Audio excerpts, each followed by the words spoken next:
आपका काम कर दिया मैडम। अगर कोई भी दिक्कत हो तो मुझे फोन कर दीजिएगा। हाँ। कार्ड के ऊपर कंपनी का नंबर लिखा हुआ है। आज अरविंद, मेरे को टीवी में बहू घर की रानी देखने में प्रॉब्लम आ रही थी, इसके लिए इन्होंने ये स्टेबलाइजर लगा दिया। अभी अच्छा दिखता है। पहले ऐसा लगता था टीवी में बहुत सारी मूंगी चल रही है, लेकिन है पूरे 4000 का। मैंने कम करवा के 2500 में लगाया है। मिडिल क्लास लोगों की सोच एक जैसी ही होती है। 15-20 तारीख को जरूरत की चीज बेचने जाएं तो भगा देते हैं, और वहीं पहली तारीख को हम फालतू की चीज भी बेचें तो खरीद लेते हैं। कल दिवाली है, सारी औरतें गहनों से लदी होंगी। अगर तुम लोग चाहते हो कि हम ऐशो आराम वाली जिंदगी बिताएं, तो कल उन्हें लूटकर अपनी दिवाली और उनका दिवाला निकालना होगा। डर की छपरी के नीचे ही अपनी दुकान चलती है। हर इंसान लालची होता है, हमें उसी लालच का फायदा उठाना है। बॉस, हाँ 1 मिनट जरा अंदर आना। क्या हुआ सर? 1 मिनट आओ ना। अरे चाय कॉफी की क्या जरूरत है, फिर कभी पी लूंगा। बैठो। एलईडी के लिए स्टेबलाइजर बहुत जरूरी है क्या? हाँ सर, अगर वोल्टेज ऊपर नीचे हुआ तो टीवी उड़ जाएगा ना। अच्छा। अरे हरे, हाँ बोलना। तू पहले एलईडी टीवी का सेल्समैन था ना? हाँ था ना। उसमें स्टेबलाइजर लगाना कंपलसरी है। मतलब ही नहीं है। पावर ऊपर नीचे हुआ तो टीवी शॉर्ट हो जाएगा। ये किस गधे ने कहा? कोई बेवकूफ बनाना तुझे, येड़ा मत बन। अभी किधर है रे तू? पास में ही हूँ, चाय की टपरी पे। अपने सारे लोग वही हैं? हाँ सबको लेके घर या? ठीक है। अब बोल। ये स्टेबलाइजर लगाना जरूरी है, नहीं लगाया तो टीवी की जान को खतरा है। ए, आई, बीच में मत आ, मैं बात कर रहा है ना। तू जा अंदर। मार्केटिंग वालों पर हटी है मेरी, किल्ला ठोक दूंगा। बैठ आपने। अब बोल, ये जो स्टेबलाइजर लगाया ये टीवी के लिए जरूरी है? नहीं सर। जब जरूरी नहीं है तो कस्टमर्स को लूट क्यों रहा है? बोल। मंथली टारगेट का पंगा है सर। तू अपने टारगेट के लिए, मैं अपने टारगेट के लिए, एक दूसरे को ही लूट रहे। देखा जाए तो टारगेट पे हम लोग हैं, सब कंपनी के दल्ला बने हुए। अरविंद हे, चुप आई, हो जा। मैं इसको नहीं कोस रहा हूँ, अपने आप को कोस रहा हूँ। मैं इसके जैसा ही हूँ, आई हूँ ना तेरे जैसा। हो। तेरी भी ऐसी खोली है। हाँ बिल्कुल ऐसी। तो अपने घर में काय को लूटने को आया रे? जूते निकाल। क्या? जो बोल रहा हूँ कार। ओ, तेरा लेफ्ट की तरफ से फटा है और मेरा राइट की तरफ से फटेला है।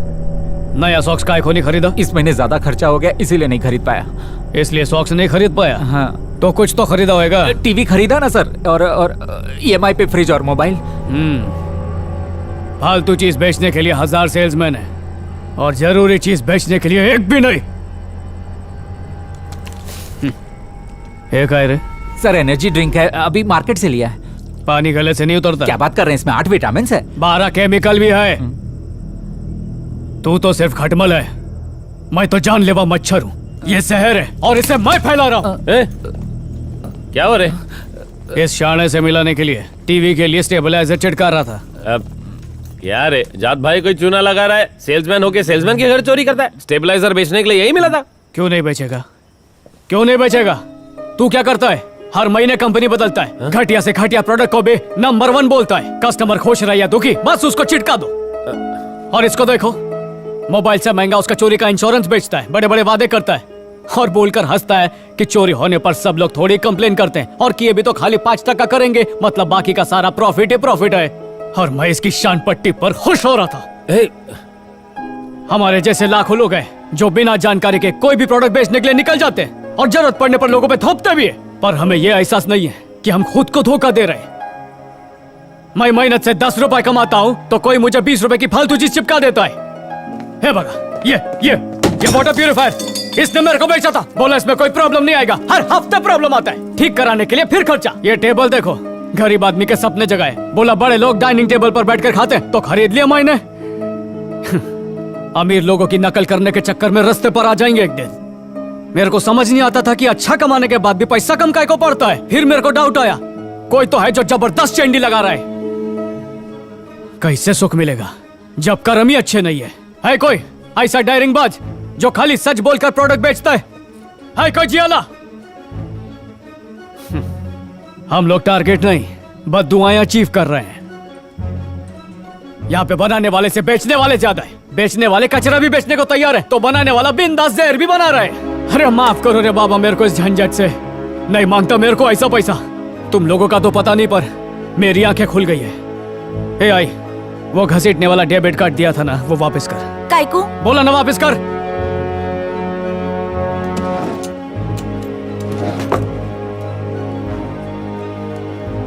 ये नाजायज पैसे से बहन की फीस नहीं भरेगा। अरविंद, कल फीस का आखिरी दिन है रे। कल फीस नहीं भरी तो उसको परीक्षा में नहीं बैठने देंगे। ये हाई के पैसे से एग्जाम देने से अच्छा तो फेल हो जावे। अरे तेरा डोका फिर गया है क्या? अरे तो क्या करूं मैं? क्या करूं? तू बोलती है घर संवारने के लिए काम कर, आज पता चला उसी काम से किसी और का घर उजड़ता है। समझ नहीं आता क्या करूं मैं। धचका लगा है मेरे को माँ, थोड़ा टाइम दे मेरे को। कहाँ जा रहे हो तुम लोग? ये थांबा।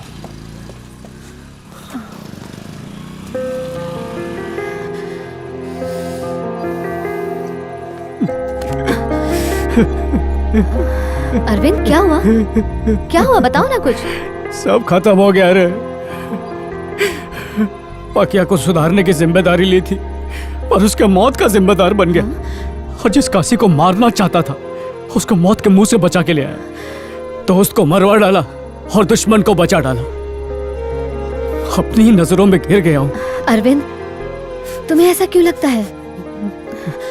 तुम इस बस्ती के भविष्य के लिए कुछ अच्छा करना चाहते हो और इतिहास गवाह है कोई भी अच्छा काम करने के लिए मुश्किलों का सामना करना पड़ता है। मैं मुश्किलों से नहीं भागूंगा, मुश्किलों को दौड़ा दौड़ा कर भगाऊंगा। मैंने तुम्हें कितना टाइम दिया था लेकिन कोई इंप्रूवमेंट दिखाई नहीं दे रहा है।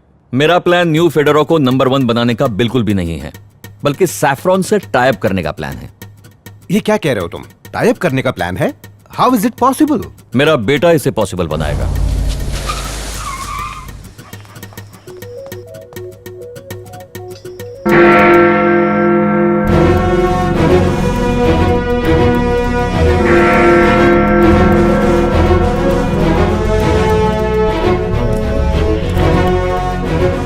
हाय मिस्टर स्टीव, शुरुआत करूंगा सैफरन के स्वॉट एनालिसिस से, जो ये तय करेगा कि आपको एमडी से मिलना है या नहीं। आज इस बस्ती के 3 लोग मारे गए। सैयद और बाबू ने काशी के वास्ते जान गंवाई और पाकि बेईमानी से ईमानदारी की जिंदगी जीने के लिए मेरे दोस्त पाकिया ने। मेरे को लगता था खाली बस्ती के लोग गलत काम करते हैं और शहर के नामचीन लोग उससे भी बुरे काम कर रहे हैं। कोई मेहनत से काम करना सिखाता है, कोई शानपत्ती से काम करना सिखाता है, लेकिन कोई भी नेक काम करना नहीं सिखाता है। मैंने सोचा कि अपनी माली हालत अभी सुधार लेंगे तो हमारे बच्चों को किसी के आगे हाथ नहीं फैलाना पड़ेगा। गरीब आदमी क्या करेगा?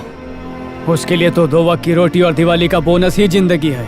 तड़पता तो मिडिल क्लास है जो सपनों के पीछे मरता रहता है।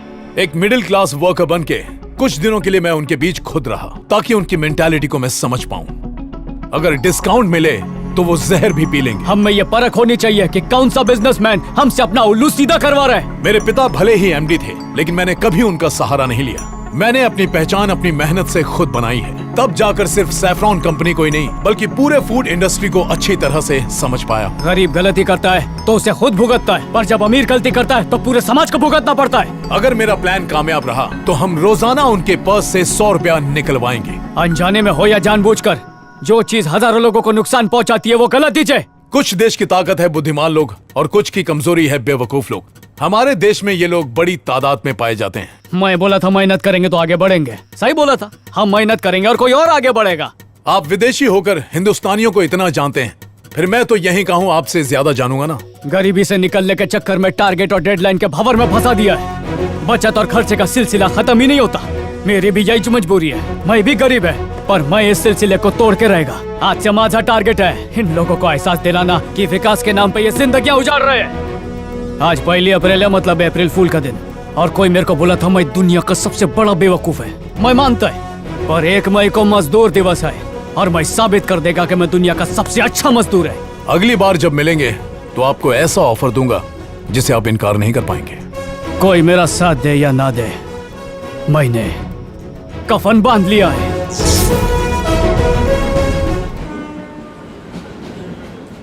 बाबा, एक बात पूछने का था तुमसे। बोलो बेटा।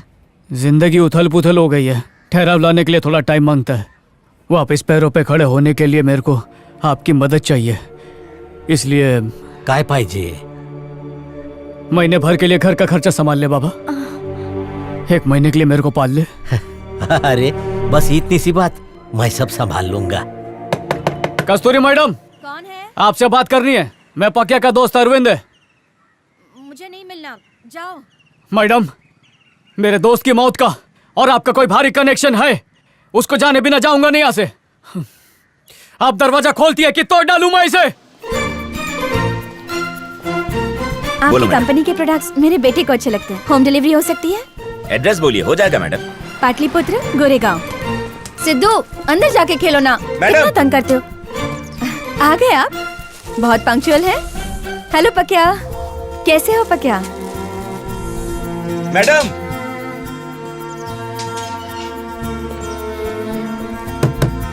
मैडम।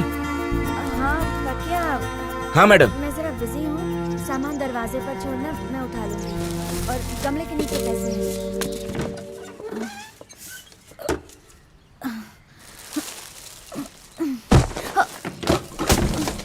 मैडम, मैडम, क्या हुआ मैडम? आप ये सामान किसके लिए मंगवाती हैं? आपका बेटा तो मर चुका है, हर तरफ कैमरा लगा हुआ है, अपनी हालत तो देखो, आखिर ये चल क्या रहा है? मुझे बताओ, नहीं तो मैं पुलिस के पास जाऊंगा। मेरे हस्बैंड की अचानक एक्सीडेंट में मौत हुई।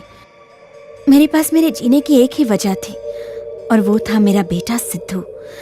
उसे संभालते हुए खुद को भी संभालने लायक हो गई, लेकिन ये खुशी के दिन ज्यादा नहीं टिके। डॉक्टर ने सिटी स्कैन करवाया। मुझे यकीन नहीं हो रहा था। फैमिली हिस्ट्री में किसी को कैंसर नहीं हुआ था। मैं बहुत परेशान थी, इसलिए एक दिन मैं डॉक्टर से मिलने गई। क्या मैं इसकी वजह जान सकती हूँ डॉक्टर? पैक्ड फूड या ड्रिंक्स टेस्टी बनाने और उनकी ड्यूरेबिलिटी बढ़ाने के लिए ज्यादातर फूड कंपनीज हार्मफुल प्रिजर्वेटिव्स और केमिकल्स ऐड करते हैं। टेस्ट अच्छा होने से बच्चों को उनकी आदत पड़ जाती है। इससे लॉन्ग रन में कुछ बच्चों के इंटरनल बॉडी पार्ट्स में डैमेजेस होने लगते हैं। Depending on their resistance capacity to fight diseases, कुछ बच्चों पर उसका कम असर होता है, वहीं दूसरी ओर कुछ बच्चों पर ज्यादा हार्मफुल इफेक्ट होता है। अब स्ट्रॉन्ग इम्यून वाले बच्चे ट्रीटमेंट के बाद रिकवर हो जाते हैं, पर बहुत से कमजोर इम्यूनिटी वाले बच्चे अपनी जान गंवा बैठते हैं।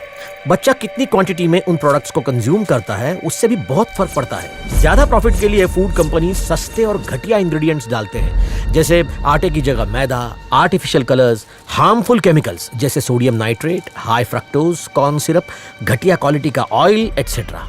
आपके बच्चे का रेजिस्टेंस पावर लो था। लंबे समय तक जंक फूड और पैक्ड ड्रिंक्स कंज्यूम करने की वजह से उसे कैंसर हुआ। ज्यादातर फूड कंपनीज ना तो गवर्नमेंट के सेट गाइडलाइंस और रूल्स फॉलो करती है, ना ही बिजनेस एथिक्स। ह्यूमन वैल्यूज से उन्हें कोई सरोकार नहीं। पेरेंट्स को अपनी जिम्मेदारी समझनी चाहिए। बच्चों को जंक फूड से दूर रखना चाहिए और उन्हें घर का खाना ही देना चाहिए। हमारी नई पीढ़ी फास्ट फूड की शिकार हो रही है, उसकी वजह से मर रही है।